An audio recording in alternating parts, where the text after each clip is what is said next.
Since 1987, the Final Fantasy video game franchise has delighted fans all over the world. Square Enix's epic role-playing game series has sold over 100 million copies worldwide. Now, join us as we look back at all the magic, beauty, tragedy, mythology, and wonder of this beloved franchise. This is the Lifestream podcast, Final Fantasy Retrospective Series.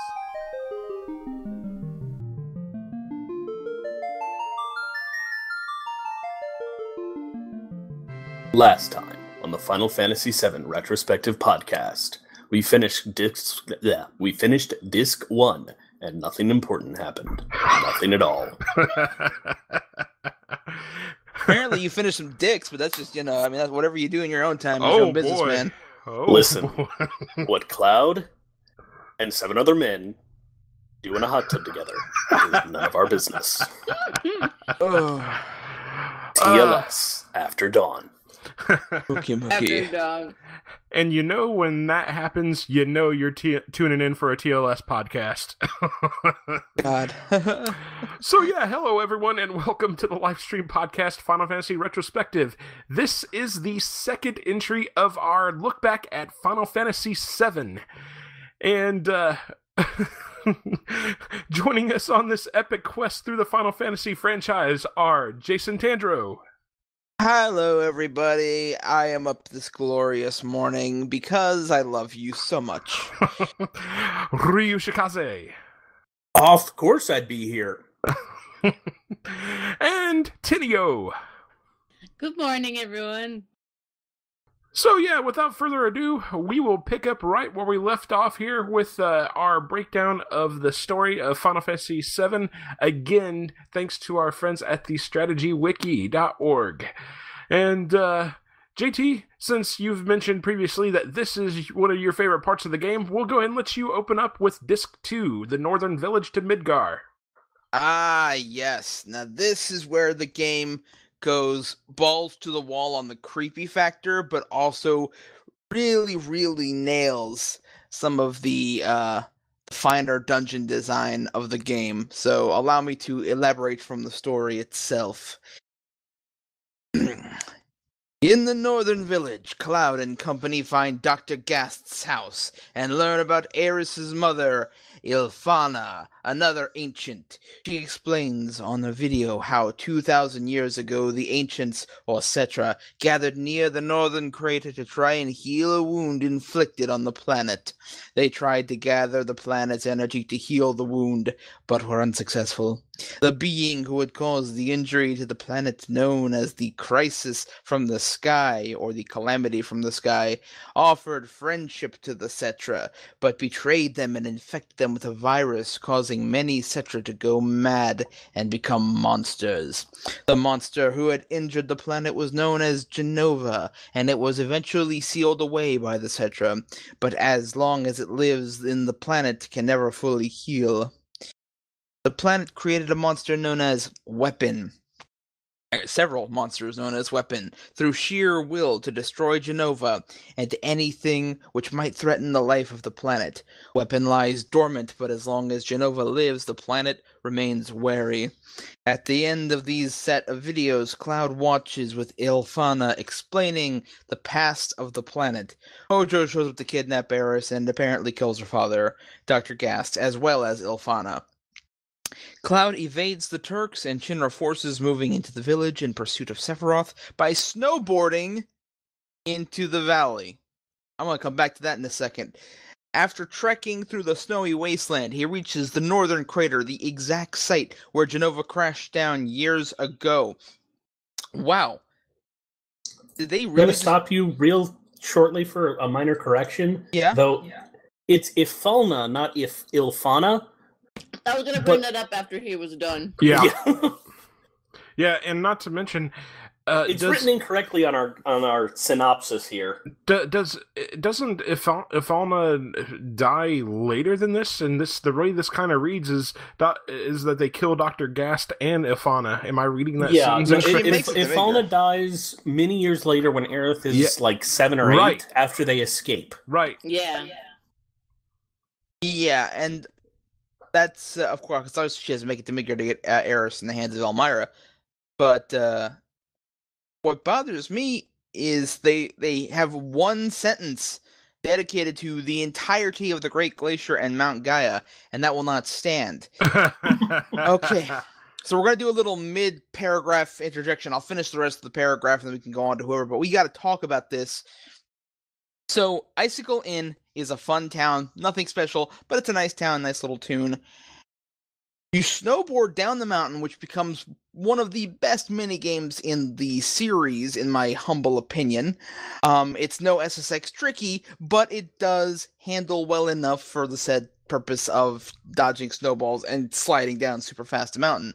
That's a fun way to take us to the Great Glacier, which is functionally the largest dungeon in the game, and covers a vast area unto itself. Like I've mentioned in my journal, this could almost be a world unto itself because you got so many different terrain types that all come together in one solitary dungeon. You've got snowy fields, you've got hot springs, you've got mountain treks that are impossible to find your way through. And then, of course, at the base of Mount Gaia, you've got Holzov's house, and he's just a interesting old kook. But the design of the dungeon itself, notwithstanding, because it is actually, there's a lot of repeated corridors to add some artificial length to it. The very idea of the Great Glacier I find fascinating because you finally get an element of man versus nature, especially when you go up to Mount Gaia, or the Gaia Cliffs rather, and have to keep your temperature up while you're going up this mountain. All very good, very immersive. I love it to death. It's my favorite place in theory more than in practice, because in practice can be a bit annoying, but in theory it's my favorite dungeon in the game. Yeah, I mean, admittedly, I hated the Great Glacier for a really long time because I had a very difficult time navigating it, and just when I felt like I was finally getting to where I wanted to get, I fucking would collapse and end up at Hazelhoff's house, or whatever the fuck his name is, and have to start a trek all over again, which pissed me off. The guy who's been trapped there for like 20 years and his wife is in town, like, my husband went out and he never came back. Yeah. So this was before I figured out that the snowboard minigame, depending on what directions you take in the middle of that minigame, it'll place you in certain spots of the Great Glacier. So I finally figured out how to trek and get the Alexander materia, which is the only thing I fucking care about on the Great Glacier. Yeah. Grab that. Oh, and the what is it? The added cut materia. I grabbed that as well.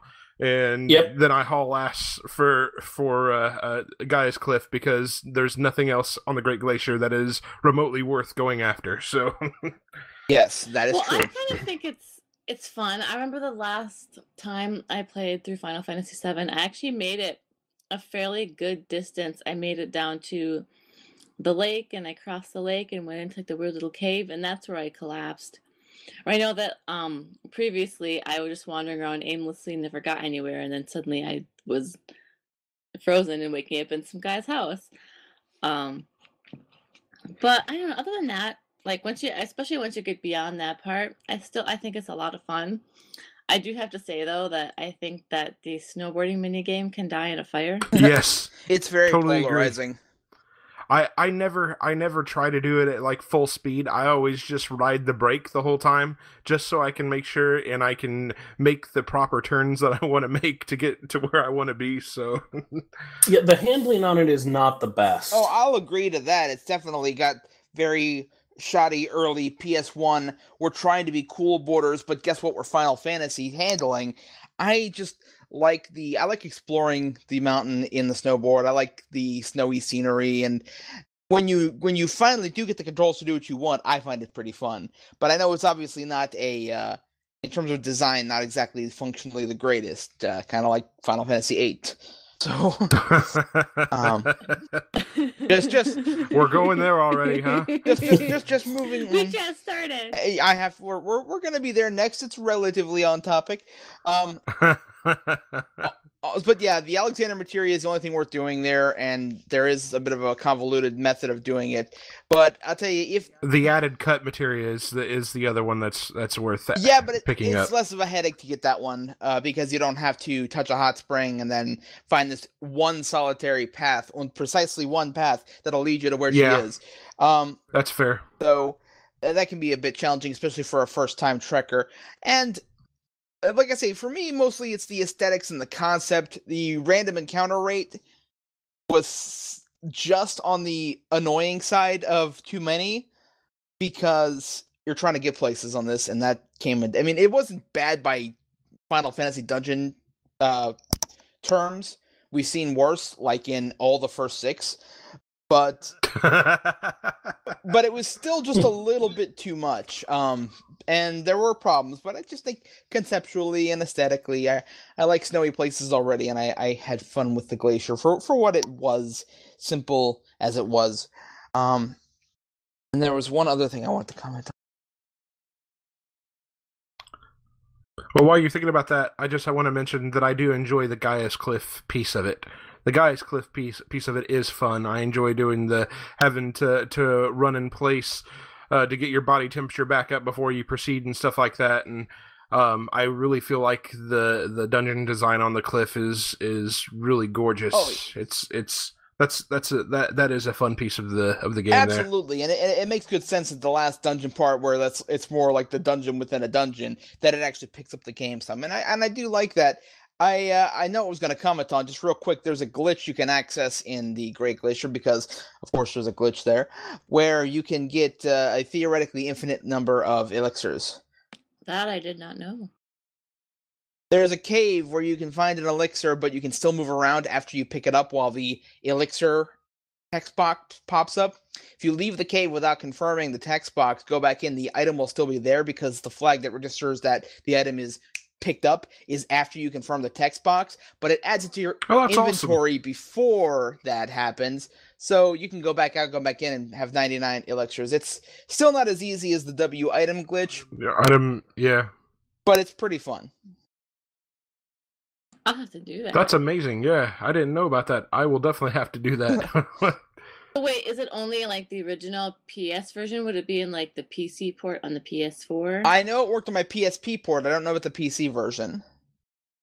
Well, the PSP port is actually just the original game wrapped in basically an emulator shell. All the PSP e-boots are. So it is the original PlayStation version. I believe technically the PS4 version is that as well, with some bells and whistles added. Mostly Correct. the, instant limit. Correct. The PC version is different, and I'm pretty sure that in the original version they fixed that glitch, but not the W item material one. I was going to say that even on the PS4 version, the W item exploit still exists. So, and I used it to its fullest. Yeah. And by the way, Gaia's Cliff is beautiful until you run into fucking Malboro, and you don't have a fucking ribbon because you forgot to take it off of Aerith before she died. So that's you just forgot to re-equip it. The ribbon, you will lose Aerith's armor, but you will not lose her ribbon. Well, for some bizarre reason, I didn't get my ribbon back from her. I only had one ribbon when I ended up in the final dungeon, and I ended up having to morph some Tonberries to get some additional ribbons. So, because you can easily have 3 before getting to Gaia's Cliff. There's one in Gaia's Cliff, for one thing. Yeah. Yeah, I mean, I remember you, and I think that was the one that I had after post Gaia's Cliff. But I ran into Malboro. It seems like I ran into Malboro before I had it. So that I will say a thing about the Malboros. From my experience in 7, Malboros are still annoying, but they are about as dumbed down as they've gotten in the series in 7, or maybe they're just easier to take down. Because compared to how they were in, say, 4, where they are nigh unstoppable, and in coming up here in 8, where they are a fucking death sentence, I think 7's Marlboros are the most tolerable Marlboro I've seen yet. Anybody else got anything on this section of the game here? Gizzo's a fucking bitch. The pathing on the cliff, the actual climbing of the cliff, is a little weird. It is kind of bizarre. Yeah. You left off on It's Known. It is known as the Promised Land simply because of all the Mako which was gathered there to heal the wound. Along the way, Cloud encounters several of the black-hooded men he had previously seen, all of which appear to be perishing along en route. The Shinra are in hot pursuit, with Hojo laughing and saying the reunion will be soon. Sephiroth appears, stabs some of the black-hooded men, saying that the body has outlived its usefulness, before disappearing. He returns and forces Cloud to fight another battle with Jenova, after which he learns that the reunion was related to Genova's cells. After the battle, Cloud finds the remains of the black materia, but decides to leave it behind with one of his friends to keep it from falling into Sephiroth's hands again. One of the most frivolous illusion of choice moments in the entire game. Yep. Totally. Ryu, you want to read next? All right. As Cloud heads north, the northern crater disappears and he finds himself back in Nibelheim. He decides it must be one of Sephiroth's illusions, but is surprised as he watches a familiar scene with himself walking into Nibelheim. Only, the difference is that the man following Sephiroth is not him, but a black-haired man wearing the same clothes and using the same sword. Cloud watches the same black-haired man leave the Shinra mansion, but thinks nothing of it, believing it to be nothing but a trick. Tifa, however, is frightened, and Cloud yells out to Sephiroth, asking if he's trying to say that Cloud was never in Nibelheim 5 years ago. Sephiroth appears, laughing at him, saying he is only a puppet. That Cloud was constructed piece by Hojo from the dead of Nibelheim. His body was constructed with Jenova cells and infused with Mako. He was just another Sephiroth clone like the black-hooded men. Only he was incomplete, not even worthy of a number.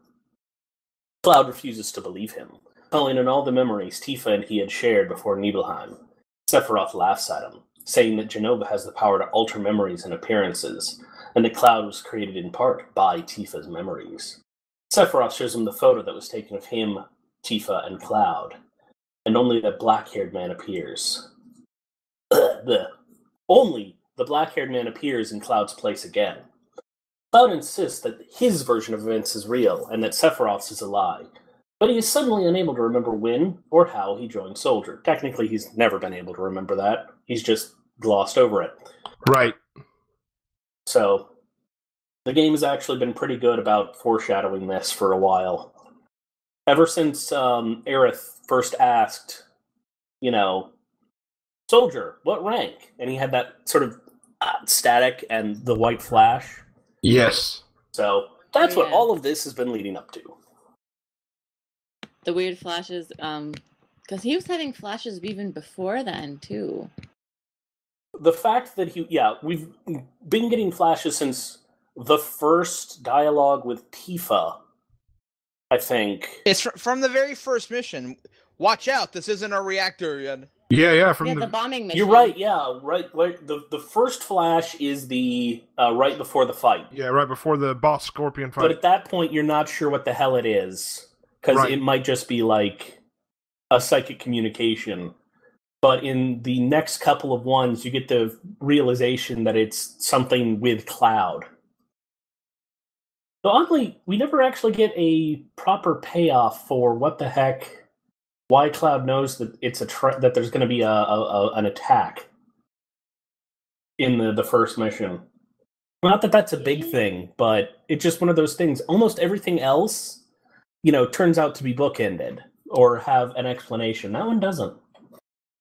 Unless he was thinking, unless the voice in his head was kind of a throwback to the Nibelheim reactor, saying this isn't a normal, a normal reactor, because the Nibelheim reactor wasn't a normal reactor. It had monsters growing in it. That could be. Yeah, experiments. So I think maybe it was kind of like a flashback versus an actual warning. I think that's kind of and then it's kind of like the first foreshadowing. Okay. Agreed. I do have to say that I think that I really love this part of the game because I think that I love the fact that Sephiroth is basically he knows how much Cloud and Tifa both do and do not know, and he uses that to construct a half-truth to just completely rip them apart. And I kind of like, in hindsight, after you've played the game, you know that like Sephiroth is basically lying here because you know that Sephiroth knows the actual truth, but he executes it very well, and he pulls off the lie very well, all in the name of manipulating Cloud. Mm-hmm. And Tifa just becomes so desperate because there's a point where Cloud basically tells her that. Oh, I think I'm skipping ahead. Yeah, that part is after this. Well, just after this. Sorry, I'm skipping ahead. I'll let you continue. Okay. Meanwhile, Scarlet, Rufus, and Hoji Doji reach the depths of the northern crater. Well, no, they reach the center of the northern crater. The depths are below, which they believe to be the Promised Land, finding a web full of materia and Mako energy. Part of the wall begins to come alive, and Hojo says that it must be Weapon, a creature which exists to protect the planet. Meanwhile, Sephiroth creates an illusion of Tifa and tricks whichever party member you choose to hold the black materia into following him, thus paying off the pointless illusion of choice. I still like it as a story element, though. Oh, I mean, it's not a bad element that they get tricked. It's weirdly, like, artificially limited for something that really does not have much of a choice. It doesn't have any change in the overall narrative. It's just a choice for there to be a choice. It could have just as easily been a scene, and yet we're given the choice because it depends on whether or not we want to see Red hobbling along on his 4 legs or Barrett running up on his stubby 2 legs. So yeah, that's the extent of the choice there. Yeah. Cloud shows up next to Rufus and the others, no longer in the illusion, but clearly disturbed, for understatement of the year. He is, at this point, starting to visibly twitch with a secondary outline of a translucent cloud. He is not moving like a normal person. He is very obviously under control again. He takes the black materia back, saying that it's time for the reunion. He apologized to Tifa for not being the real Cloud and hopes that she gets to meet him someday. And this is the part that you were talking about earlier, Tenny. I think the part that I was talking about actually came a little bit before then, before they get transported. The part where Cloud says, "Your words have always supported me." Yeah, where he goes up to Tifa and he basically tells her he asks her without really like getting down and begging to it, where Cloud is still trying to like keep his cool and act like, no, this is no big thing, Sephiroth's just lying. And he turns to Tifa and he's turning to Tifa for confirmation, and he says, the only person whose opinion matters to me is yours. Because he's turning to her for confirmation that Sephiroth is lying. Because even though he's trying to keep his cool, you know that he's doubting himself. So when he turned to Tifa, expecting her to be like, oh yeah, Sephiroth is lying, this is all garbage, she could not give him the response that he needed to hear because she didn't know the truth. And that is what I like about Sephiroth's deception, is that Sephiroth knows the actual truth, but he knows that Cloud and Tifa both each themselves don't know the full truth, and he uses that against them to create this lie, and he's able to make them believe it to tear down Cloud.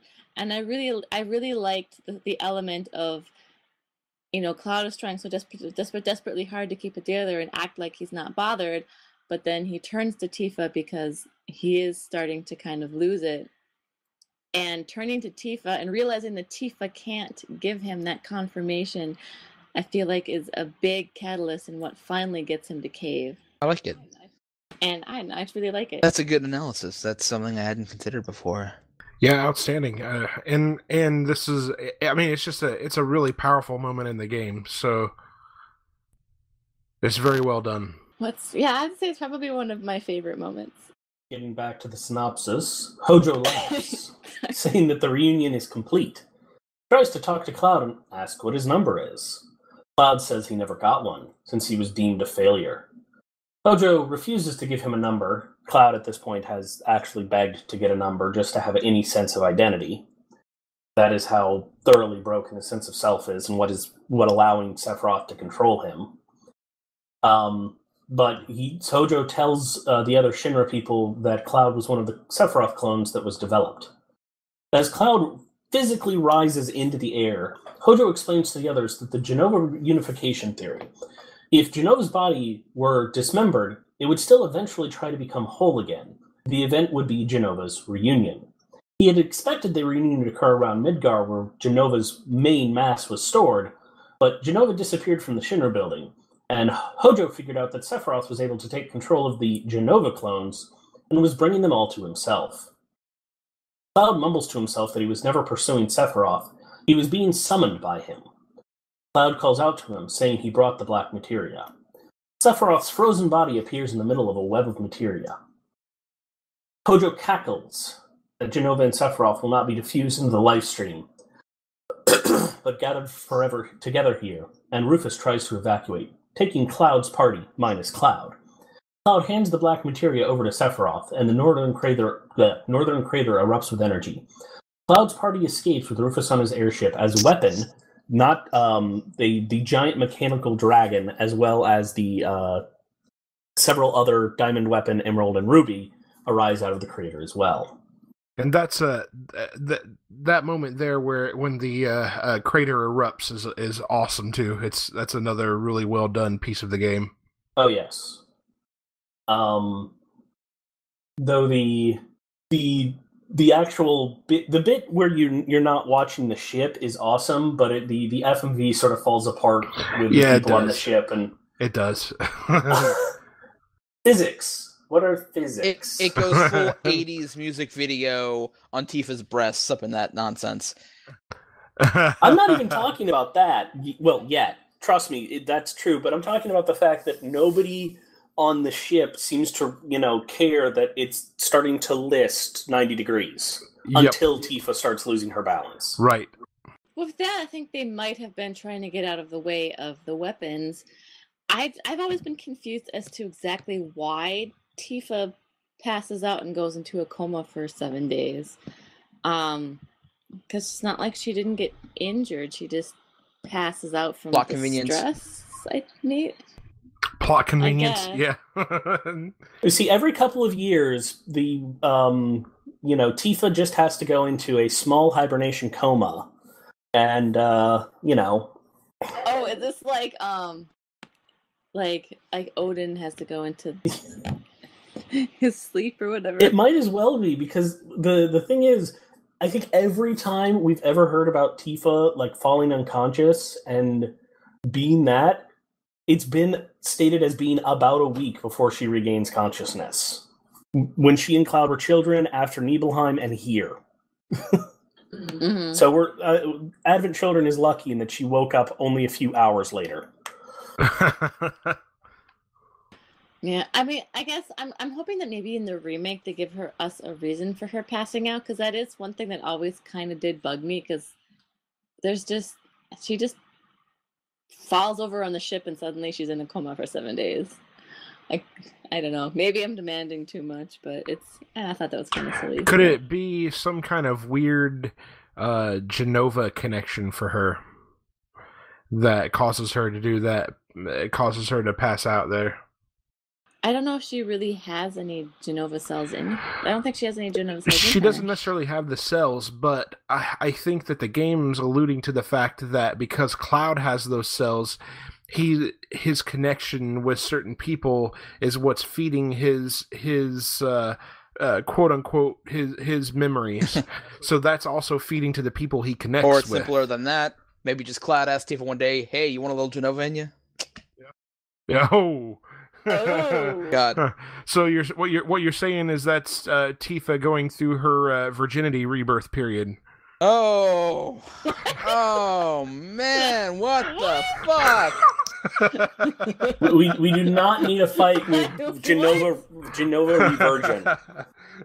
That's right. I don't know where this conversation has gone now. Well, I don't think anyone really realizes where it's gone. I was just trying to make a little Cloud like to fucks Tifa, joke. I was and then Mike is like, guess what? Secondary virginity and the power of Christ compels your vagina. Okay. Okay, moving on. As Tifa blacks out, she remembers her first meeting with Cloud after he returned, finding him at the train station, with him saying he hadn't seen her in 5 years and herself thinking it had been 7. She asked him to join Avalanche so she could keep an eye on him and try to figure out what was wrong with him. When she comes to, she hears that she's been asleep for a week. Sephiroth is sealed in the northern crater, protected by a barrier of light, and a monster called Weapon has been on the rampage. Rufus is trying to fight it, but it seems hopeless, and outside they can already see a giant meteor getting closer to the planet. Rufus shows up and says there's nothing more he can do, and he intends to have Tifa and the others executed so the public can blame someone for the whole disaster. Scarlet shows up to execute them, but Weapon shows up to attack. And pronounce this for me again, Ryu. Kitshi, correct? Kitshi, yes. Yeah. And Kitshi reveals himself after posing as a reporter and knocks Scarlet out. How the fuck that puppet is able to describe itself as a small reporter is just beyond me. This is coming from the 90s, a time when Teenage Mutant Ninja Turtles were able to disguise themselves as humans by wearing a trench coat and fedora. Yeah. Yeah, good call. It's just because nobody around them was ever looking at them when April O'Neil was wearing the yellow jumpsuit. Or like an episode of the 90s Spider-Man where he was kidnapped as Peter Parker by all his enemies. He's wearing a trench coat with, like, you could see his costume, like, his legs and his feet, but he had the trench coat on, so nobody noticed that he was Spider-Man. It would have been rude to notice that he was Spider-Man at that point. No. I remember even as a little kid, I was all like, but you can see his legs. Anyway, sorry. No, that's all right. Barrett tries to rescue Tifa, and Rufus fires the Mako Cannon Sister Ray at the weapon, but only wounds the weapon. They attack it with everything they have, but it rams into the side of the base. Kitchi leads Barrett to the airport, and Tifa escapes from her cell in a very bizarre minigame as the weapon attacks the side of the base, making a hole. The Mako Cannon blows Weapon's head off, and Tifa climbs to safety and slaps Scarlet silly, which is one of my favorite moments of the game. 3 things happen here that are cathartic as fuck to watch. First off, watching Weapon's head get blown off every single time I watch it is just a fuck yeah moment, because I'd like to point out that when it's not being used against the protagonist, even then it's got a faulty rate. This is the one time where Shinra weaponry actually does what it's fucking supposed to, except for at the very end. And think about it, like, everything they've put against the heroes has been destroyed like frickin' cakewalk because they made a bunch of machines and all machines are weak against bulk materia, and they left lightning materia just lying around. But I don't know, it's just very cathartic watching that guy's face get blown off, which is a sentence you don't often get to say in mixed company. But the slap fight too, mechanically it's atrocious, but it's just fun. It's just a very simple timing minigame. I want that part to be super, super huge and epic in the remake. Like, I want to see them fighting. I mean, they can still slap each other, but I kind of want, like, a big full-blown fight. Do a quick time event with it? Do, like, a quick time event with it? No, fuck a quick time event. They need to actually just go ahead and script in a full-blown dead or alive fight scene. Yes. Well, because I think that, like, Tifa versus Scarlet on the edge of the cannon would just be awesome, and I want that. I want more than just, like, I'm gonna push a button repeatedly and try to slap her. I want a full-blown fight. I want it to be epic. I want it to be I want that dramatic. ASHP. ASHP? Ass slapping and hair pulling. Oh. Well, I'd be down for that. Can we give Scarlet some props, because she did exactly what Tifa did, climbing down the side of the cannon in a cocktail dress and heels. That is not an easy feat. that is amazing. That is pretty. I That's think right. she came out of a different area, though. Still keeping her balance on that thing. It's Yes. Oh, yeah. And high heels, no Yes. less. She's got skills. Some I strong would've fallen. ankles. I would have fallen. I can't even wear heels on flat surfaces. I also find the mini game where you're trying to get her Tifa out of the gas chamber to be, like you put it, pretty odd. It's just an odd having to explain. So what did you do at this part? Well, I helped a girl who was chained up escape from her own execution. It's just really, and how she does it is so freaking cartoony. She slides her legs down, grabs the key, and then does this freaking bring the key to her teeth with her legs. It totally. When I saw the first Kill Bill, that scene where the bride's willing herself to wiggle her big toe, just for whatever reason, reminds me of the Tifa execution minigame. Tifa's all like, I will get the key. Get the key. Yeah, exactly. Get the key. Tifa escapes by jumping off the end of the cannon and gets picked up by Barrett on the High Wind. The crew of the High Wind rebelled against the Shinra and joined up with Sid and Cloud's party to help save the planet. All of the party is on the ship, and Tifa hopes to search for Cloud someplace where the Lifestream gushes up above ground. Tifa leads the party to Midil, a place where Mako energy gushes up from below. Cloud is in the clinic as an invalid, unable to talk or cope with anything. The doctors say he was exposed to extraordinary amounts of Mako radiation, causing damage to his brain. He must have fallen into the Lifestream and been carried down to Midil. Tifa decides to stay with Cloud to help him recover, and Kitshi lets the party eavesdrop on a meeting between two people he calls Gyahaha and Kyahaha, and I'm not sure that's going to come through fine on the mic. Or the Shinra executives Heidegger and Scarlet, also accompanied by Rufus, Reeve, and Palmer. Shinra's two goals are to destroy Meteor somehow and remove the barrier around the northern cave to defeat Sephiroth. They plan to destroy Meteor by collecting huge materia from all the Mako reactors and launching it in a rocket to blow up Meteor. They've already gathered the huge materia from Nibelheim and plan to dispatch troops to Corel and Fort Condor. Now, and here's the thing where we have to have a little tiny moment to discuss warfare ethics. So, like I mentioned, we've only seen Shinra weaponry work 2 times. One when it's blowing weapons face off, and one when it successfully dispels the barrier around the northern crater towards the end, using the combined power of pretty much all the Mako and Midgar. Now, I know that this is a magic space rock, and I know that after we remove the materia from the thing, the rocket hits it and then it heals itself. But how do we know for certain that the collected huge materia rocket with the combined power of all that condensed Mako, how do we know that wouldn't have stopped Meteor? Just a thought. I don't think it's a question of whether or not it would have stopped Meteor, but they were assuming that, like, there's the whole theme of using materia too much can harm the planet as well. So if you use the huge materia to destroy Meteor, how much damage is that doing to the planet? I mean, also, what's stopping Sephiroth from just making a new one? Fair point. Although it was established that once Lifestream was in the form of materia, it couldn't return to the planet. So it was already. It's like at that point you may as well use it to make a rocket. Of course, Sephiroth could just summon Meteor again. I'm not sure when the cooldown time is on that spell, but I don't know. Well, I don't know if it's so much that it can't go back to the planet, but do you use materia as kind of like a focus point to take more spirit energy out of the planet? Like maybe the huge materia would have sucked more of it out or something.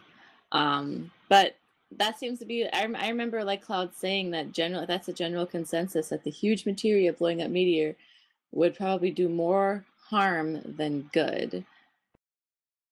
Have you guys ever seen Santa Claus the movie? Tim Allen? with John Oh. Lithgow. Yeah, No.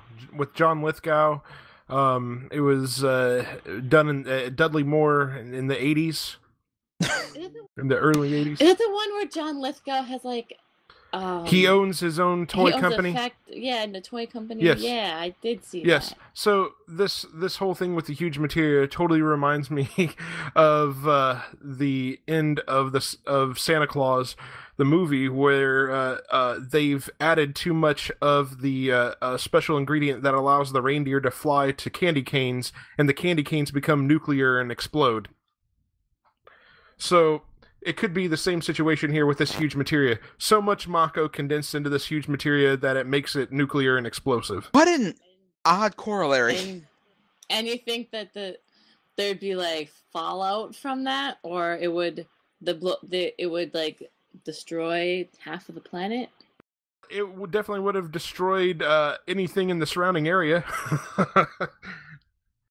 Because with that, I just wonder, like, because I think that like at a certain point in like above the surface of the planet, you could like detonate a nuke and it wouldn't have a lot of harm. So I guess I'm not quite, like, how far away from the planet was Meteor at the time, and was it far enough away for the rocket to explode and not harm the planet?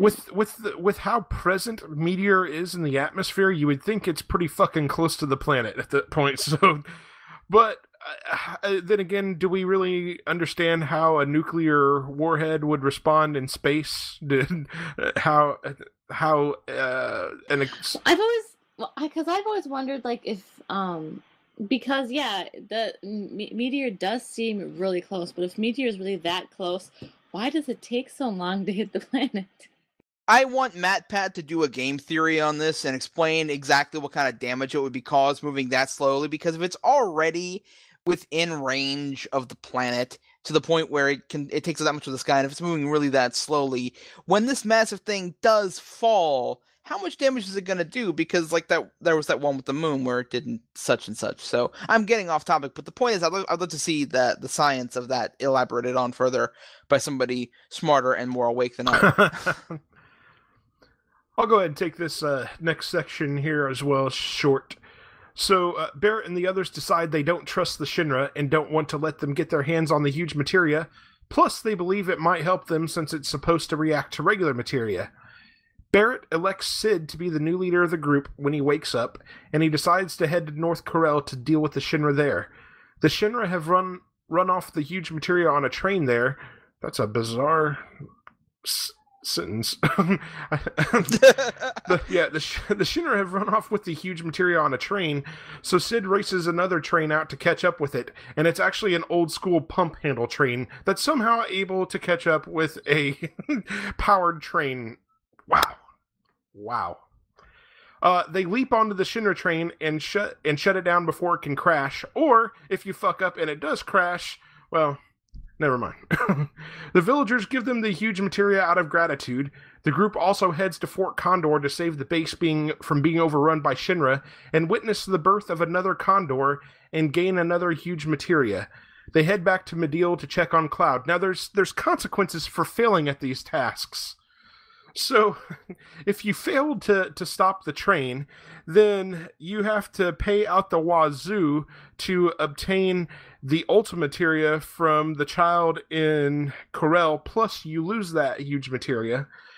And if you fail to save the Condor, do you also lose the huge materia there? I've never failed it, so I'm not sure. You do if you fail. Well, I do know that apparently it is possible to lock yourself out of Fort Condor completely. I'm not quite sure how that works, but I think that Flint on the forum said that in the very beginning of the game, there's something that happens where if you make a certain choice, you can never go to Fort Condor ever. I wonder if it's the choice just not to help them. Maybe. Yeah. Yeah, I think you have to choose to help them at any point before this becomes active. Right.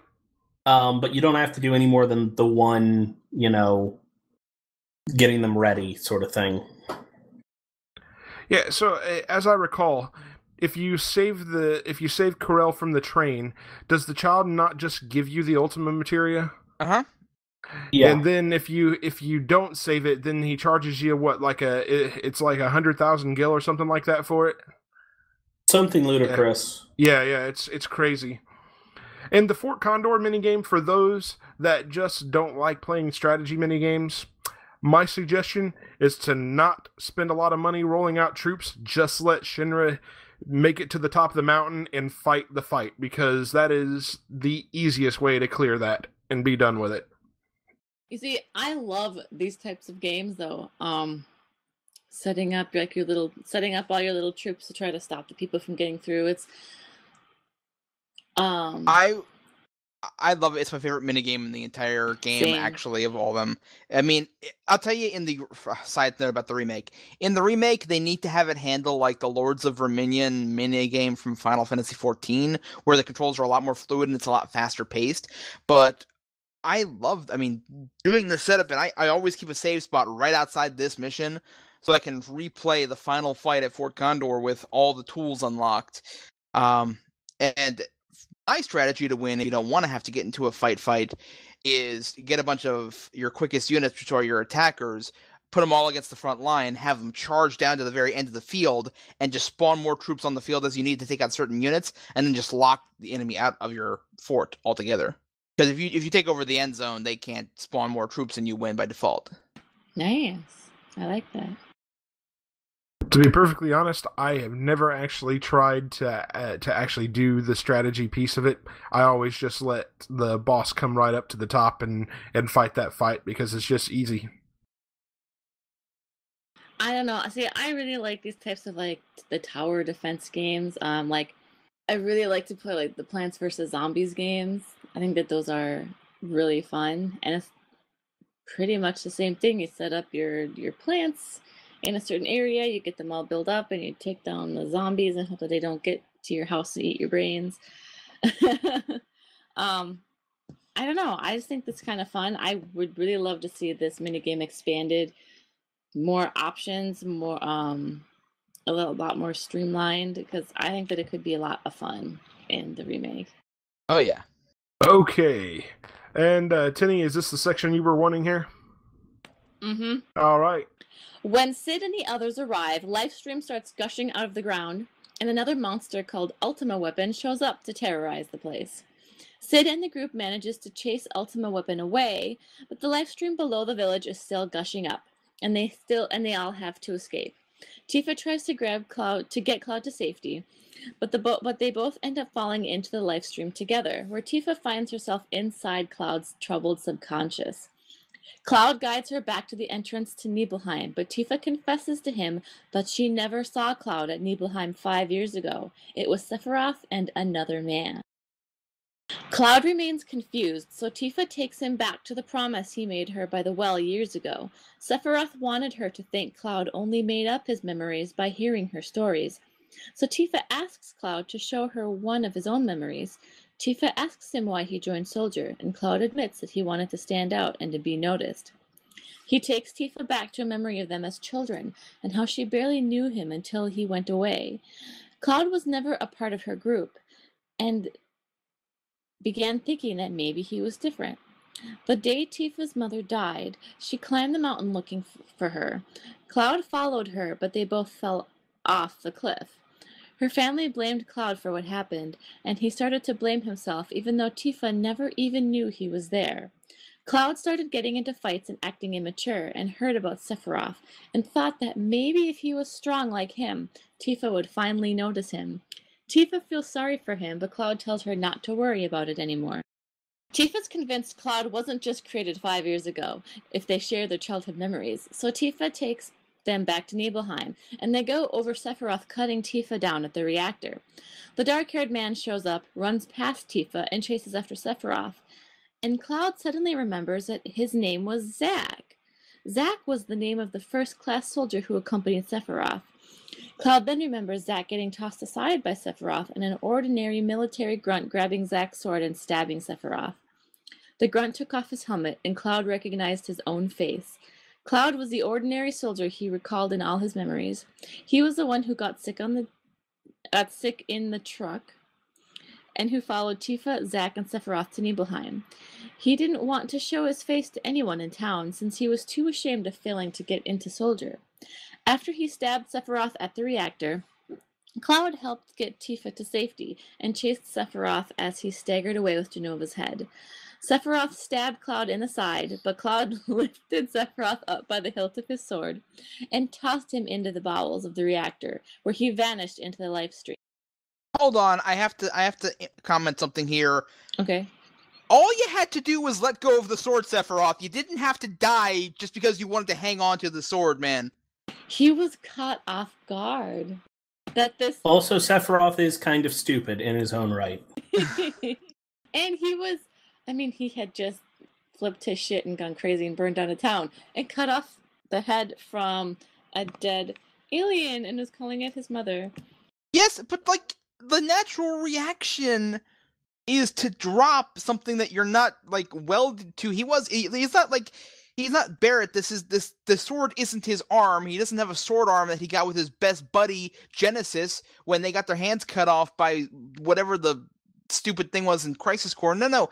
Let go of the sword. You've got enough magical power. Genesis was the stupid thing in Crisis Core. Good call.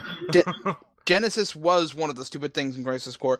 But no, I mean, like I say, this is where it goes from, because when I was a kid, seeing Cloud overcome Sephiroth and toss him in was like, yay, this is great. The power was in you all along. You didn't need to be in Soldier. As an adult, I'm like, hold up. That wouldn't have happened. And that's where my suspension of disbelief kind of goes out the window, because no, that's just no. Well, it could also be one thing that I've noticed about Sephiroth is that he is very highly narcissistic, and he may have thought that like he didn't want to let go of the sword because he's so sure of himself and his strength that maybe he thought that he could still somehow overcome Cloud. He didn't want to let go and run away because it's not what he's used to doing. He's used to always being the one who's the strongest and will come out on top.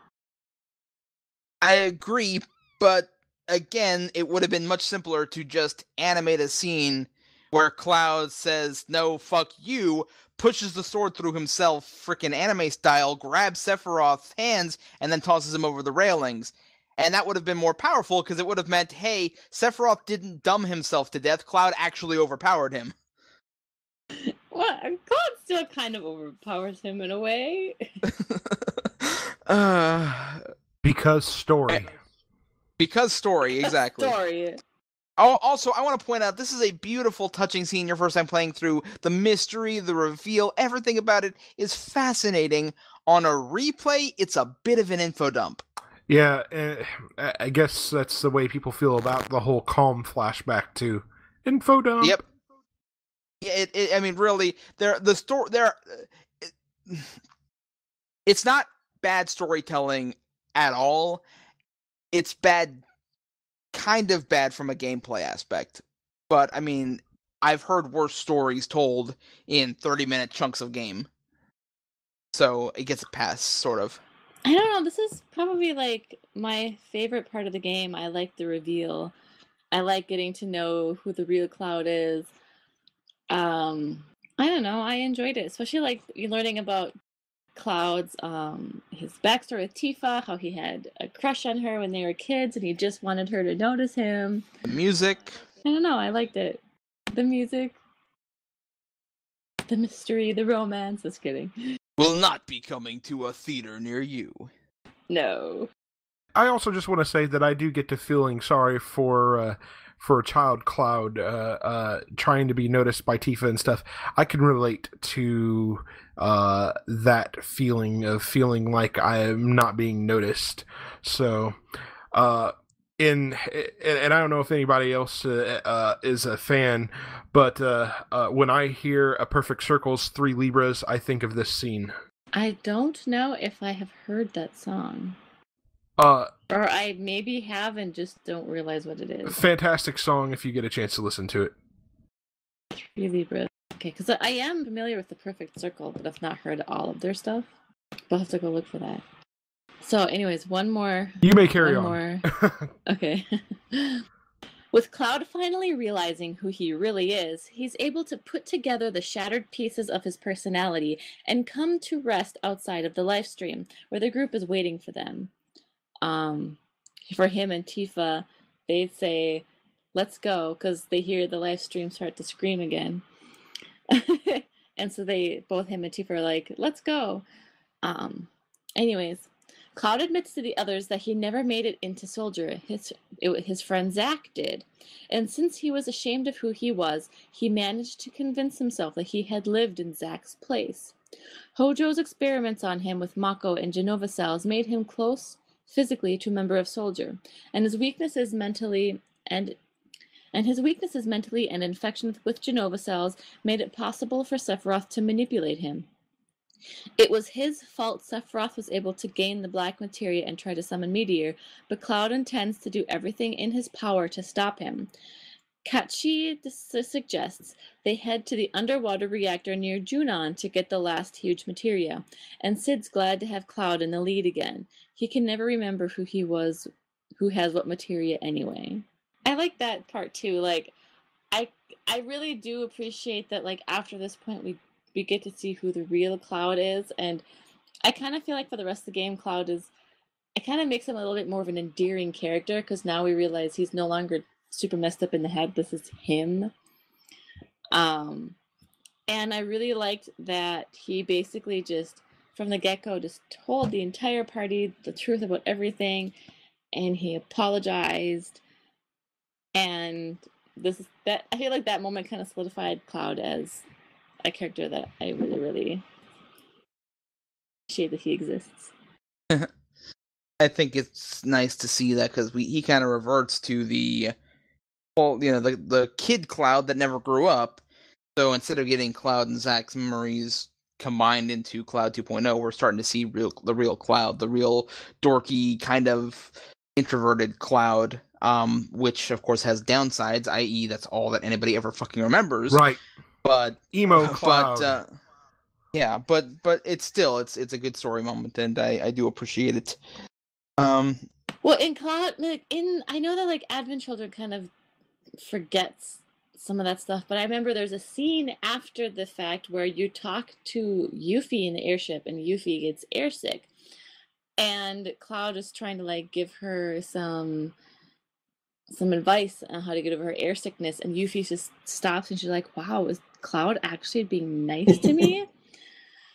Because she's not used to him being like acting like a genuinely nice person all the time.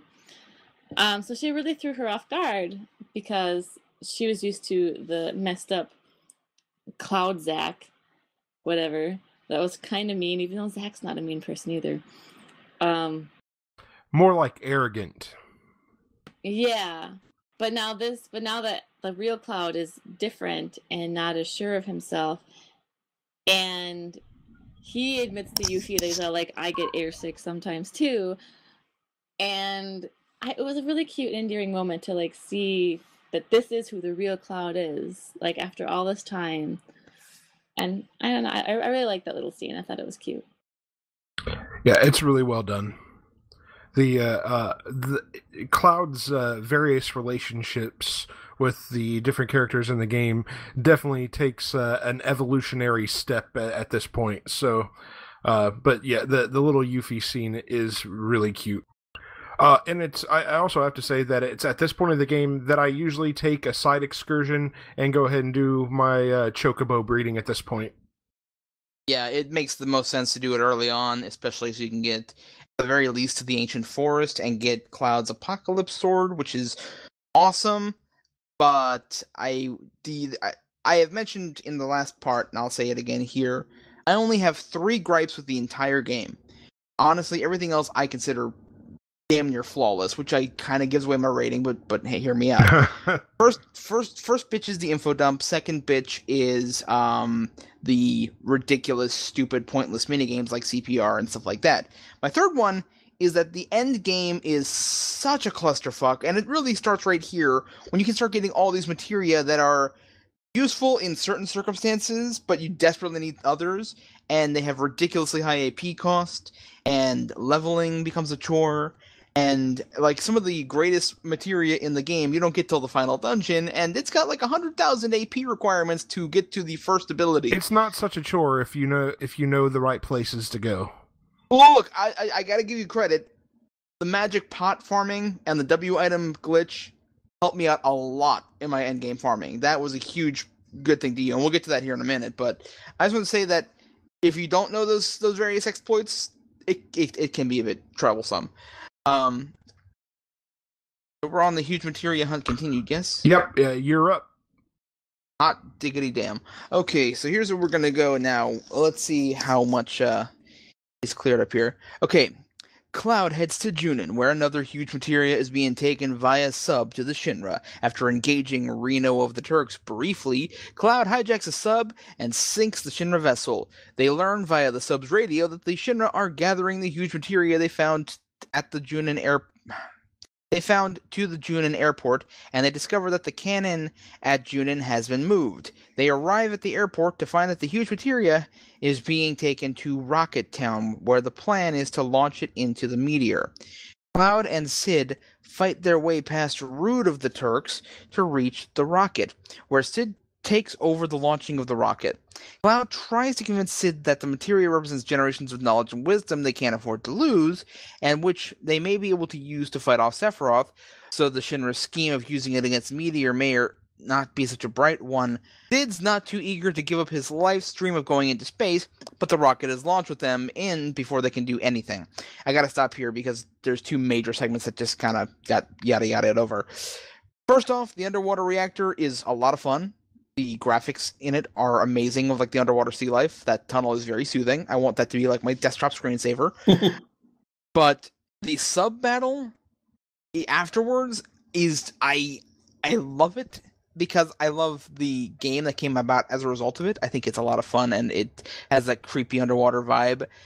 Mechanically, it's like, okay, the enemy sub is right in front of you, fire 4 torpedoes and you're done. Yeah.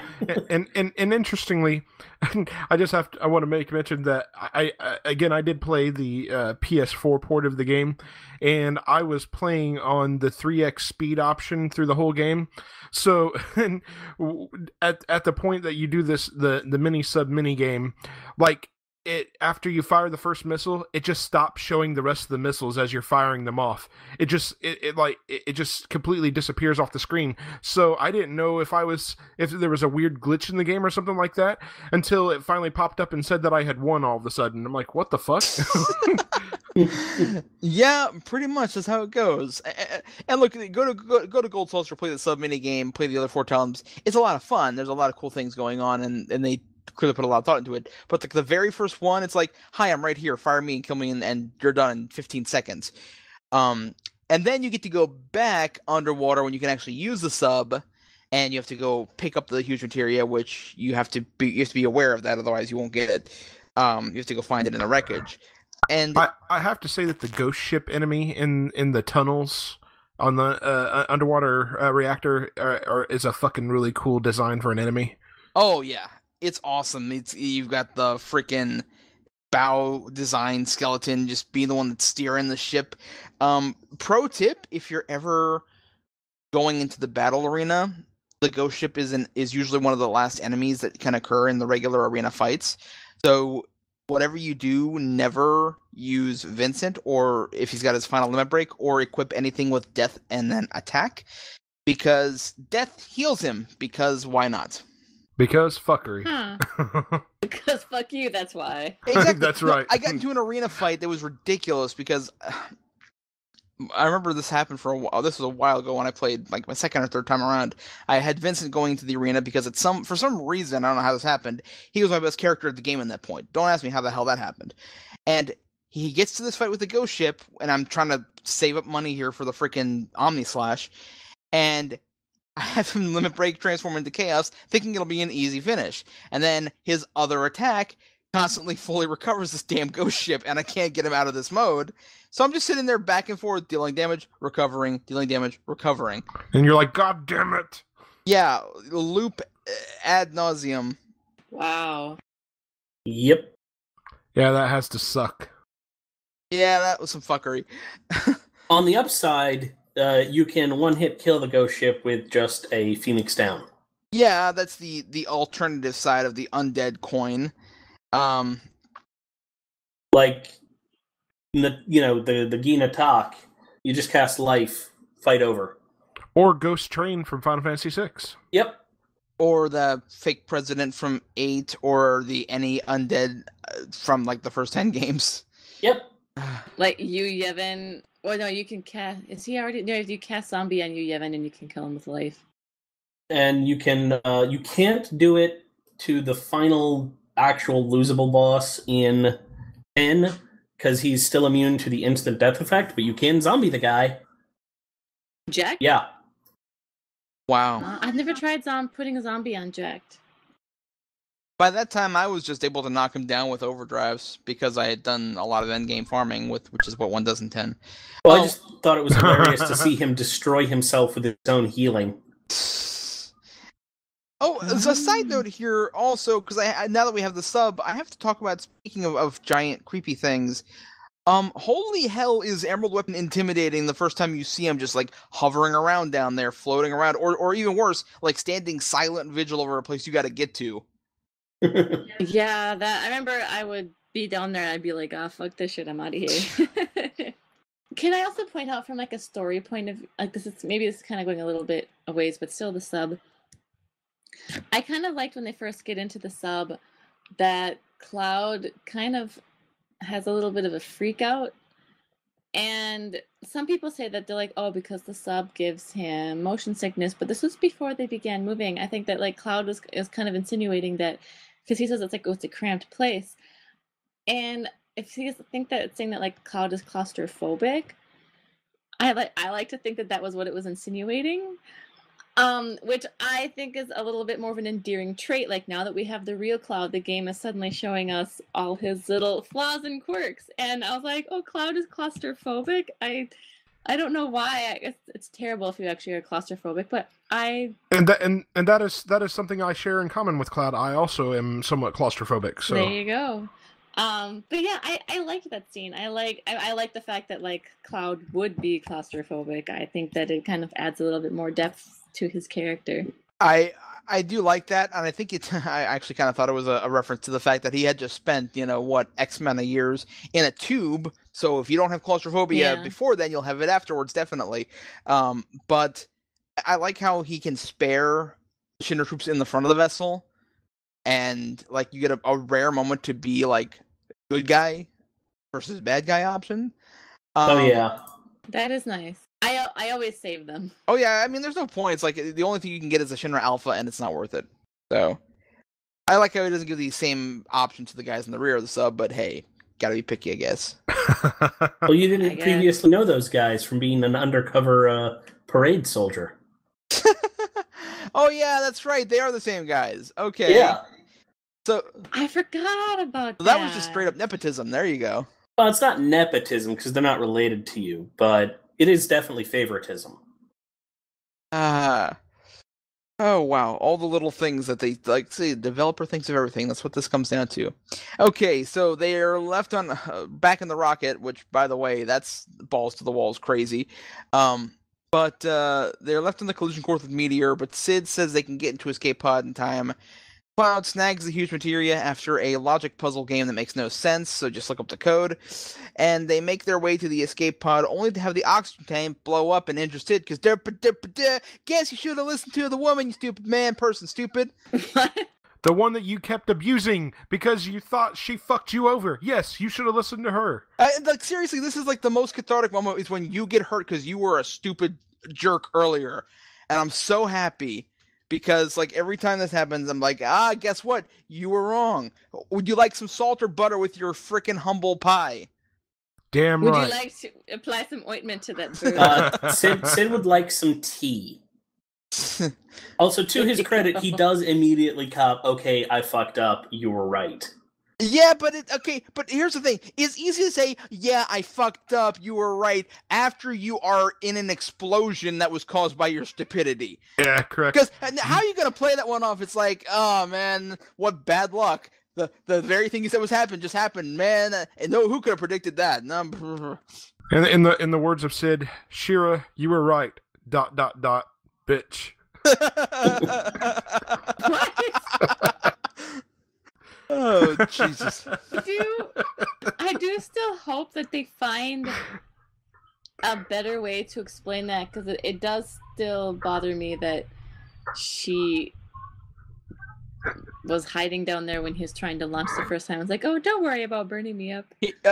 But anyway, I swear to God, there's something sinister going on in that oxygen room, because she spends way too much time there and was willing to die for it. Like there's like a whole lurid subplot of something she's growing in those pods, man. Like we're gonna have it's gonna be revealed that like she's really like freaking Genova thing or what have you, or some nonsense like that. I'm going off on a tangent. It's way too early for this bullshit. God. Okay. well, in case of Barrett, it is revealed that she has geostigma. Well, Good call. Yeah, that's true. She has the geostigma. I mean, so does like 70% of the planet. But hey, I mean, the plot point. Maybe she was patient 0. Yeah, she geostigma was actually just it could have been treated by vaccines that Shinra was working on, but then they destroyed Shinra. So nice. I don't know. It's freaking way too early for us to be divulging into this nonsense. That's not the right word, but I don't care. Derp-a-dur, here we go. Sid realizes he fucked up. Derp-a-dur, I'm just gonna wrap this shit up here. Shira shows up, saves them all. They fall out of the sky and realize, wow, Earth is super great. I love Earth. I want to save Earth now, because Earth is like a little kid that can swallow me fucking whole. And by the way, Meteor didn't blow up, so they decided to go talk to Bugenhagen, because Bugenhagen knows his shit. Very eloquently put. Interestingly, when the rocket does hit Meteor, it does do some damage to it, but somehow mysteriously Meteor grabs onto the pieces of itself and just continues to fly down at full force with the pieces of itself kind of tailing behind it like smoke. Yeah, and I want to point out that that's kind of an interesting metaphor that just carries through the entire game. The reunion, the Meteor pulling itself back together, pieces coming back together to form the whole. Even at the very end of the game with the Lifestream, spoiler alert. But by the way, I have to comment on the air here. Just so you know, I have no faith in humanity in a day and age where a plot synopsis page has a spoiler warning at the top of it. Okay. So you're afraid that people are going to read through this and be like, how dare you spoil me? You son of a bitch! You son of a bitch! Okay, moving on. City of the Ancients, Ryu. Cloud asked Bugenhagen why Aerith wasn't afraid to challenge Sephiroth on her own, and whether or not they could continue what she was trying to do.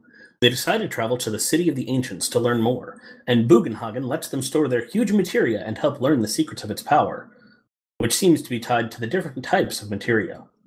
Once at the City of the Ancients, Bugenhagen tells Cloud that what they need to do is find the magic of Holy, which is used to protect the planet from great threats.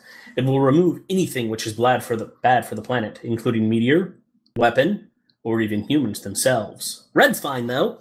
Aerith had the white materia, which could summon Holy, but it disappeared when she died.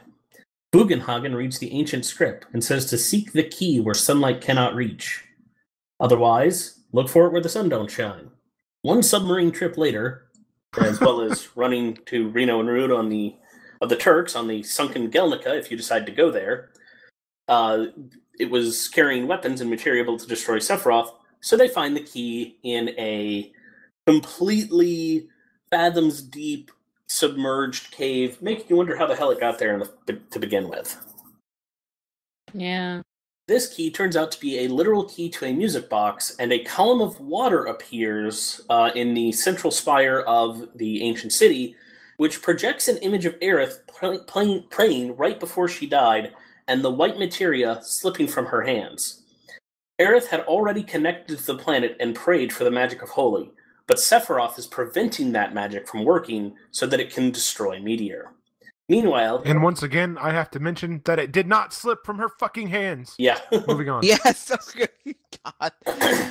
And just one quick side note, I won't go into a whole thing, but just as a fun fact, for fans who have played 13.2 or Lightning Returns, kind of view this as like a prototype for the later Oracle Drive concept. Because it's kind of the same thing, because they didn't know that was going to happen when they made this magical depiction of Aerith saving the world. So. Yeah.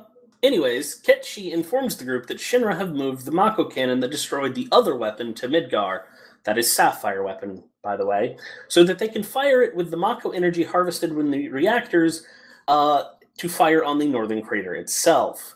They have renamed the Mako cannon to the Sister Ray, even though that name is already visible on the weapon before this. So basically, Scarlet was just looking for any excuse to name this thing Sister Ray. When Cloud takes to the air again, a new, diamond weapon, rises from the sea and moves to attack Midgar. Cloud and the others aren't sure if the Sister Ray is ready to be fired yet or not, and Marlene is still in Midgar with Aerith's mother Elmyra. Yet she and Barrett argue about whether Barrett blowing up the Mako reactors was any better than what the Shinra does, and Cloud and the others decide to attack the weapon before it can reach Midgar. After battling it off, the weapon continues and moves to attack Midgar, and Midgar fires a blast from the Sister Ray, destroying the weapon, firing straight through it, reaching to the northern crater and destroying the barrier that protects Sephiroth. Yeah, that's another cathartic as hell scene, watching that thing just fly back hundreds and hundreds of freaking yards from a blast of energy. That's a lot of fun to watch, even to this day. However, attacks fired by the weapon from its missile pods, because Diamond Weapon is fucking double Zeta. It really is. All of the weapon designs are ripped off from various Gundam mobile suits. Ruby, for example, is a Gelgoog. And I think the Emerald is a Neutziel. And so Diamond is loosely based around the Double Zeta. The more you know. Now we know, and knowing is half the battle. Yeah. Damn right. The Shinra build is damaged in an attack by Diamond Weapon, including Rufus's office, which is engulfed by fire as he disappears. And somehow manages to fucking survive. Escape tunnels. Right? He actually does visibly vanish before the fire engulfs him, but it's so sudden. Like, he doesn't, drop down or anything. He just sort of blinks out. That's right. He must totally have those tubes in his office similar to fucking Bruce Wayne in Batman Forever. That's what I was thinking of. Don't you mean Bruce Wayne in Batman 1966?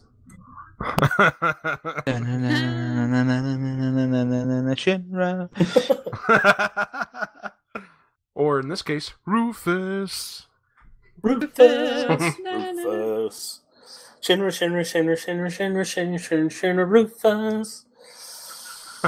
Will Rufus escape to be an unremarkable part of the sequel movie? Find out next time. Same crappy sequel channel. Advent Children was disappointing.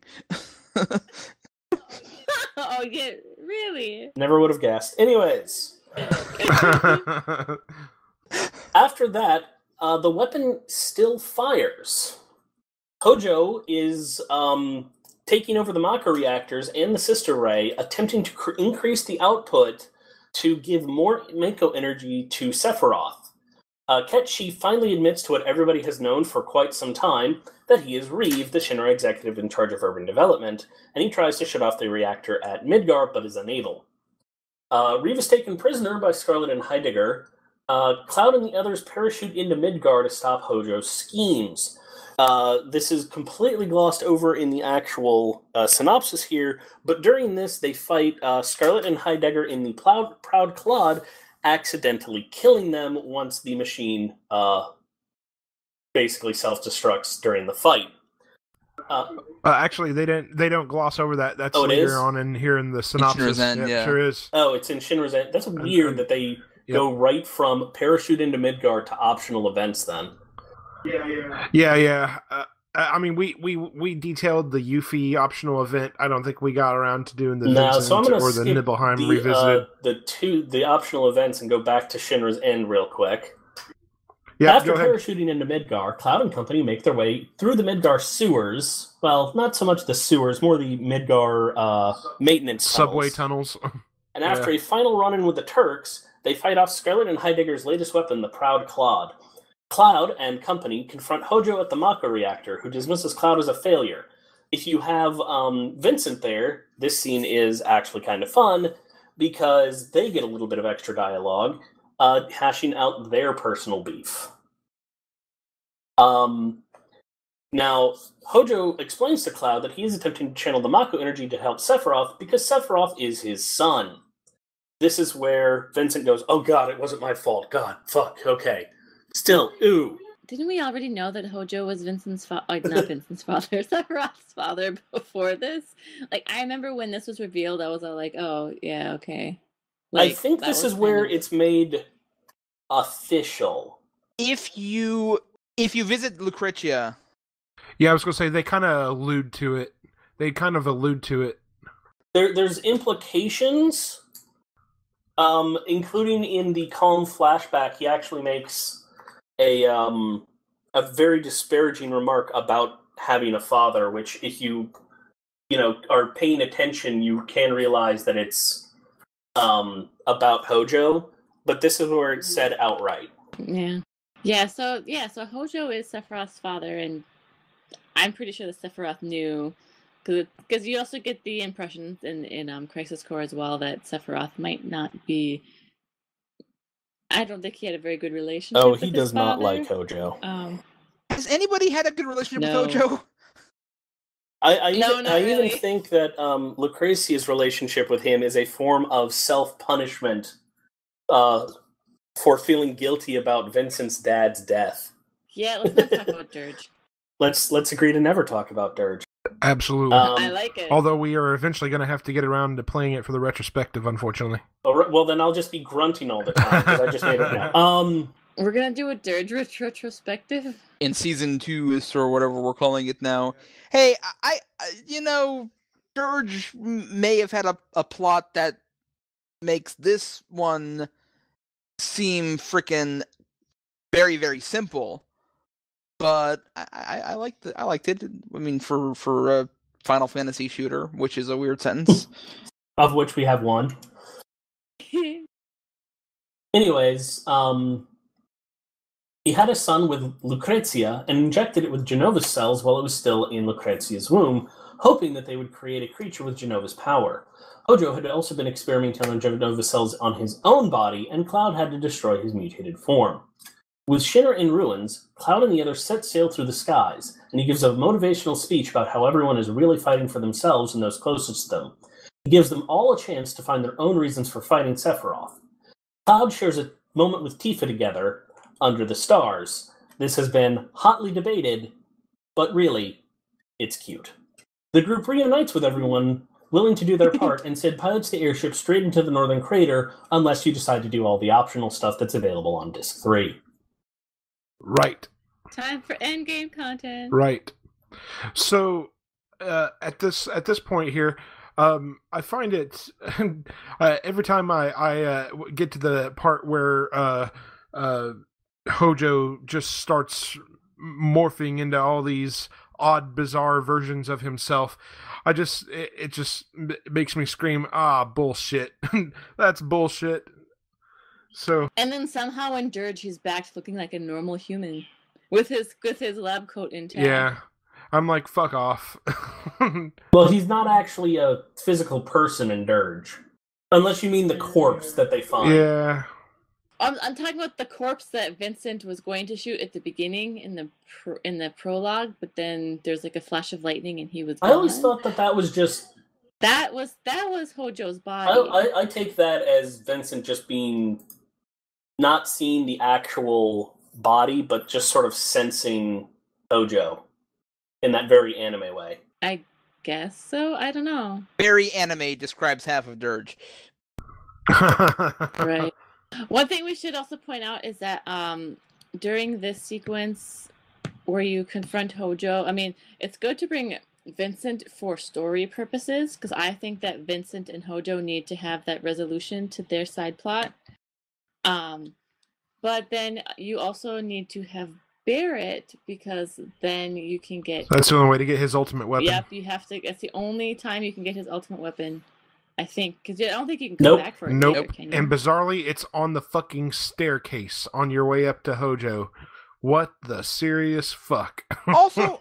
So yep, if you don't have Barrett in your party, you don't get Barrett's ultimate weapon. And why? Just why did they do that? I mean, why do you have one that first off is locked behind a story wall, and two, it's in a chest that magically can only be opened if you know what to do with it. It's like the freaking megaphone in the beginning of the game in the locker. Yeah. It's like, I've been collecting everything I've come across, including some poor kid's 5 gil savings. But I'm not going to take this megaphone because I don't know what it might be. And I'm not going to pick up this super gun because I don't know what it might be. Even though I have a friend in my party who has a gun arm. Right. Shame on you, game. I just want to go back real quick and also mention that I love the parachuting sequence. Oh, yeah. It was cool. And it brings us back full circle to using the opening bombing mission theme. I actually enjoy... running backwards through the maintenance tunnels and stuff to pick up all the items and shit, and I enjoy going back through the Shinra building again and stuff like that. So that whole sequence is a lot of fun. If nothing else, you have to at least go all the way back to the train tunnels entrance to get the W item materia. It's a must-have. Yes, which is absolutely a must-have if you're gonna pull the fuckery in the last part of the game. So it's a must-have. Yeah, you are going to pull the fuckery. You are going to pull the fuckery. Everybody does, yes, absolutely. It's exactly the same as in 10. The endgame fuckery is the game. But also, and this comes back to, like I mentioned earlier about the Great Glacier, the entire city becomes a dungeon unto itself. It's, in terms of size and scope, it's only the largest by virtue of it including the Shinra building, but really most of the Shinra building at this point, and pretty much the entire Shinra building, is optional. But if you chose to include that, it'd be the largest in the game, larger than Great Glacier for terms of maps and yada yada yada. The only reason really to go back to Shinra at that point is to get the Pile Bunker, one of Sid's weapons, and Kate Sith's ultimate weapon. Yep. But who the fuck cares about Kate Sith's ultimate weapon? Yep. I like Kate Sith, but even I will admit... Well, a lot of people use Kate Sith to take down Ruby weapons. Yeah, I mean, I'm down. I like Kate Sith as a character, but like Kate Sith... Cat in the Hat, okay? It also pays to go back to Wall Market to get Tifa's ultimate weapon. Yes, but can't you do that after you get the key to Sector 5? Yeah, technically you can, yeah. I think you have to. I don't think you can make it all the way down from the original assault location. Yeah, I wondered about that. Yeah, I think you're right. Okay, so at this point... story-wise, all that's really left is to go into the final confrontation with Sephiroth and Genova. You are able to go off and complete any side quests that you skipped out on at this point.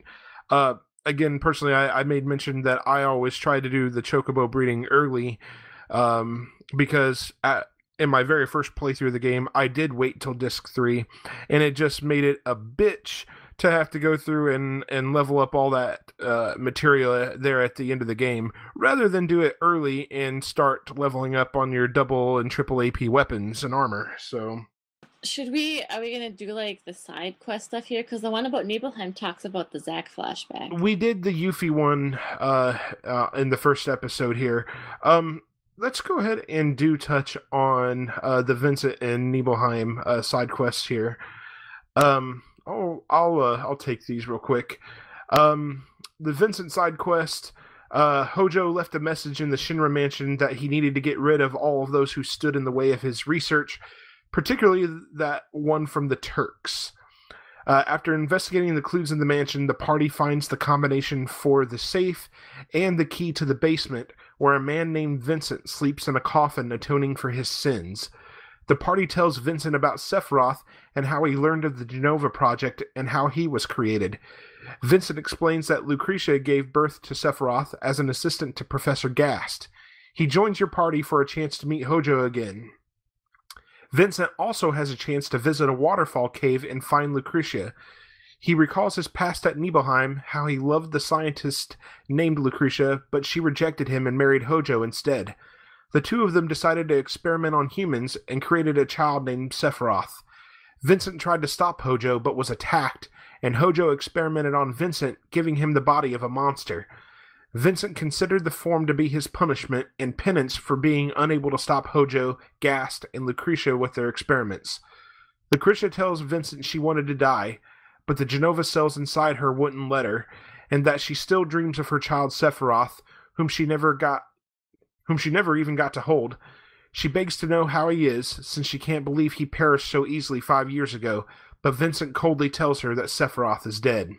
This, I kind of feel like, Vincent, when you find Lucrezia in the cave, and she says that she can't die because of the Genova cells, it does kind of make you wonder, like, is it just her who can't die?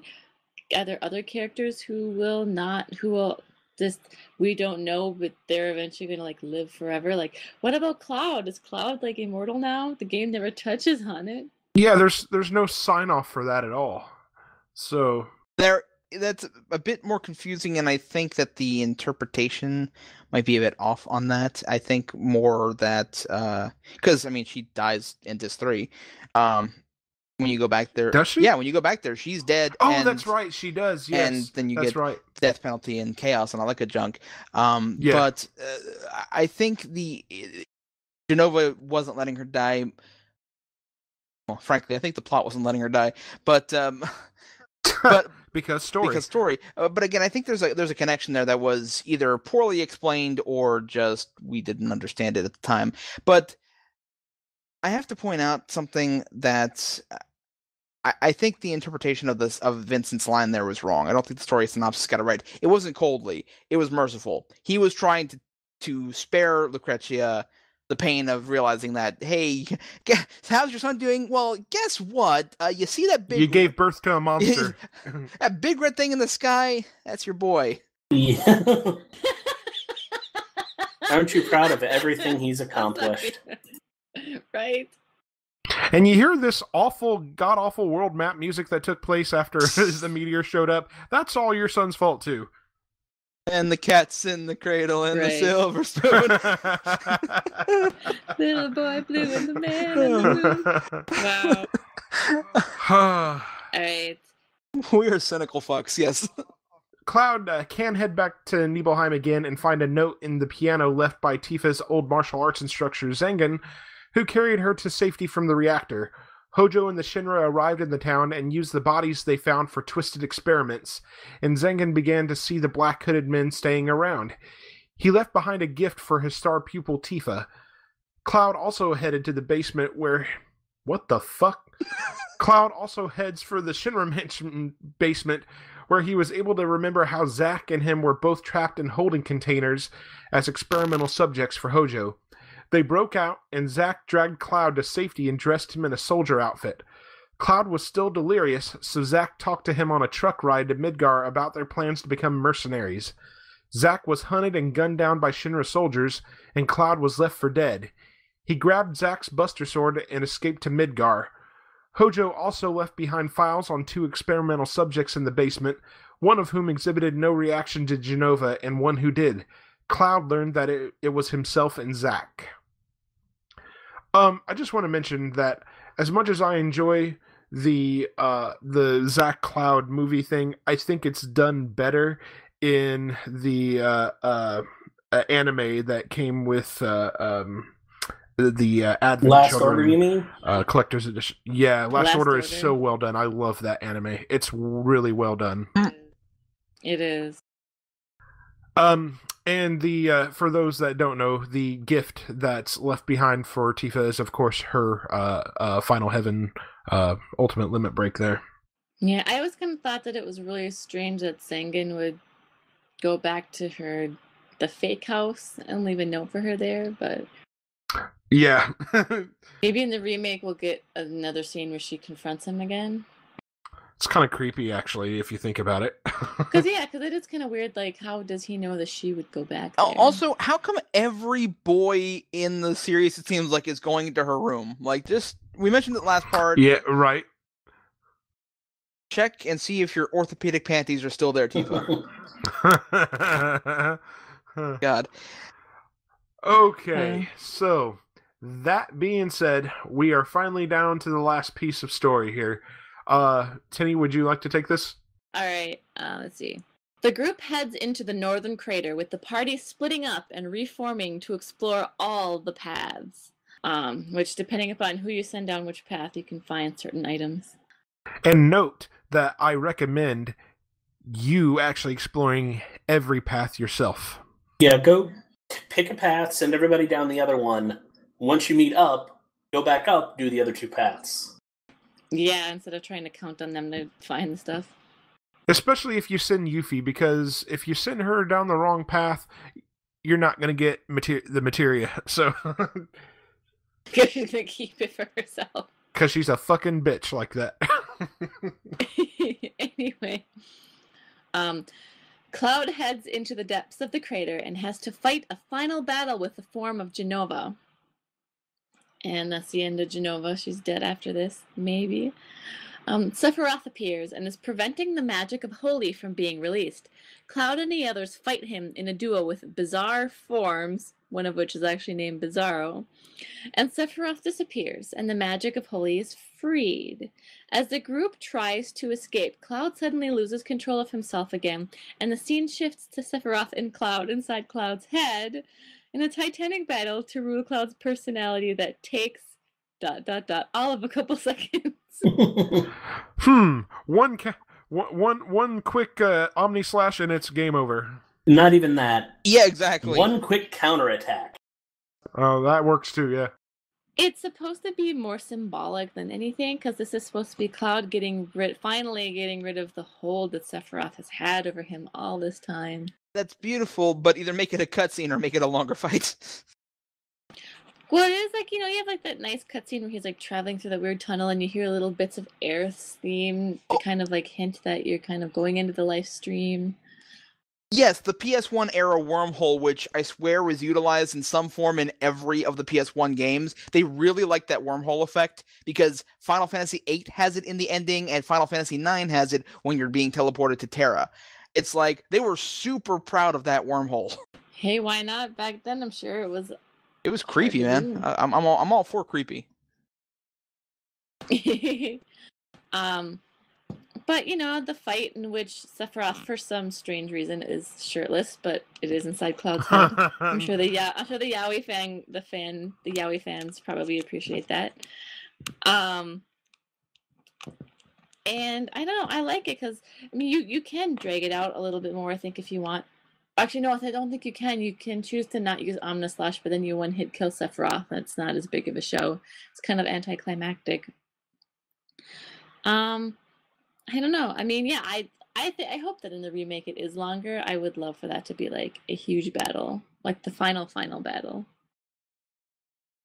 In any case, Cloud frees himself of Sephiroth's influence once and for all, and the group escapes from an explosion coming from the northern crater. The magic of Holy heads to Midgar and tries to stop the meteor, but it's not strong enough.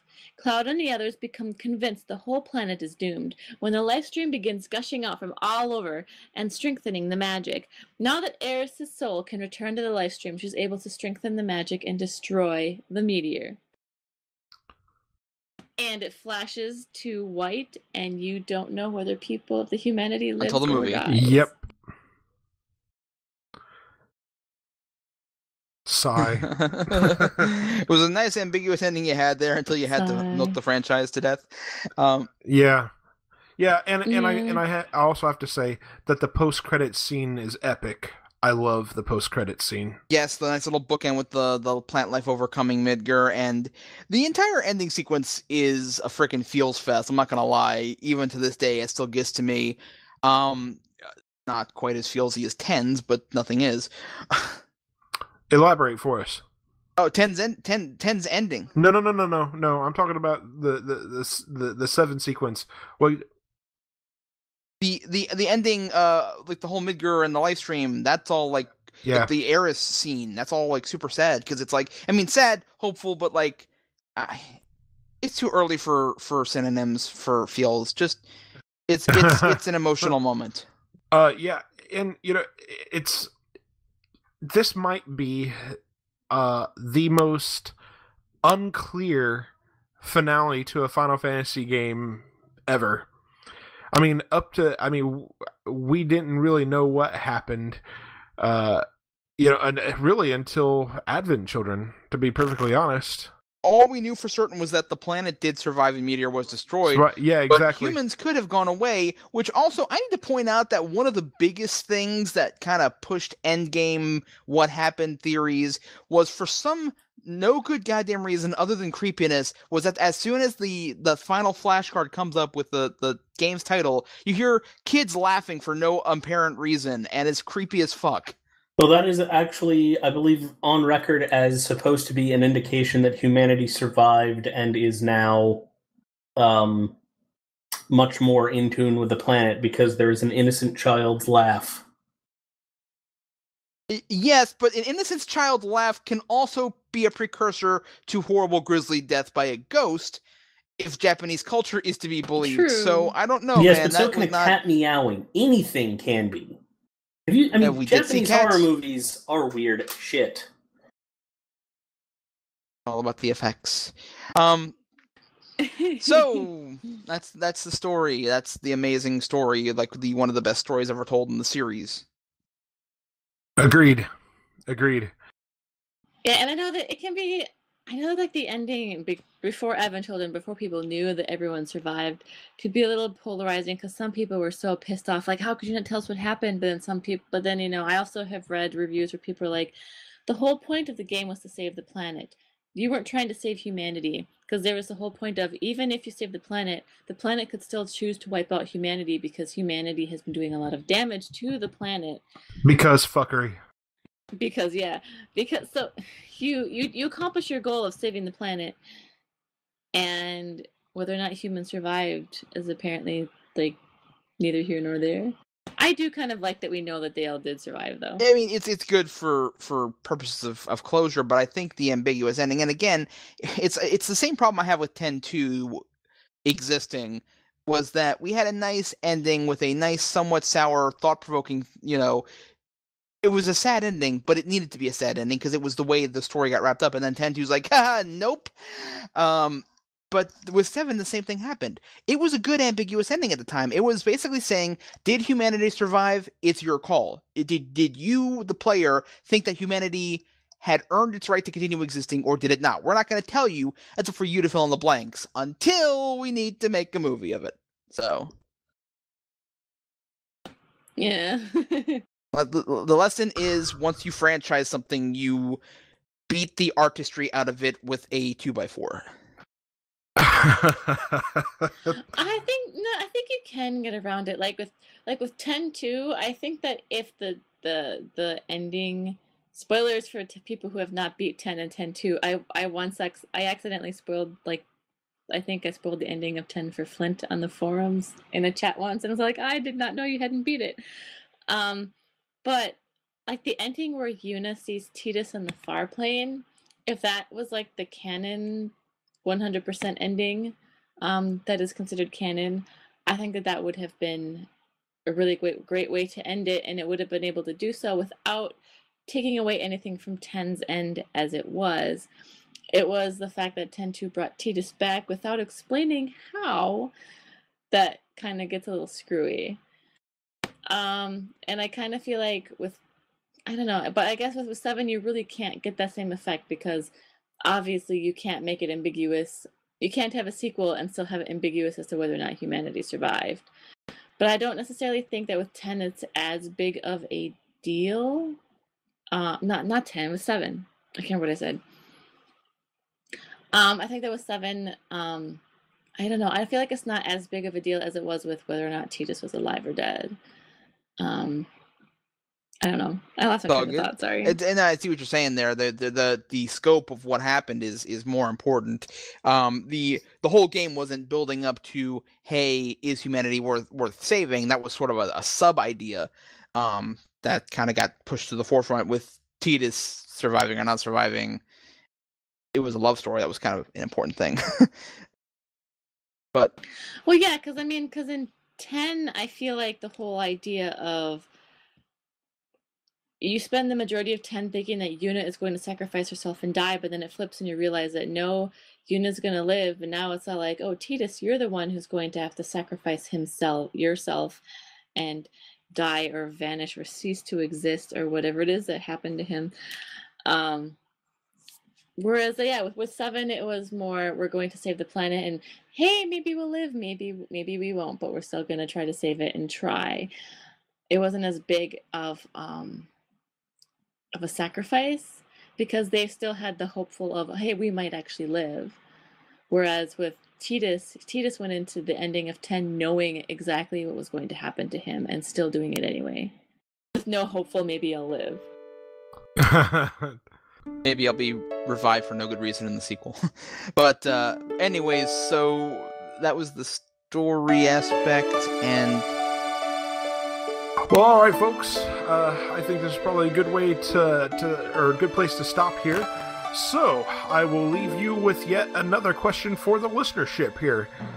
At what point in the game do you choose to recruit Vincent and Yuffie into your party, and why? And if you do recruit Yuffie, at what point do you choose to do the Wutai side quest, and why? We do want to hear from you, so send your questions and feedback to us at lifestreampod@gmail.com. You can also reply to the episode posts each week on the lifestream.net forums. Please leave us feedback on iTunes, and we will do our best to read your questions, comments, and feedback on air. We'd like to thank you again for listening to the Lifestream Final Fantasy Retrospective series. Take care, and always protect the crystals. When you coming home, Daddy don't know when. We'll get together then, blow up the planet then.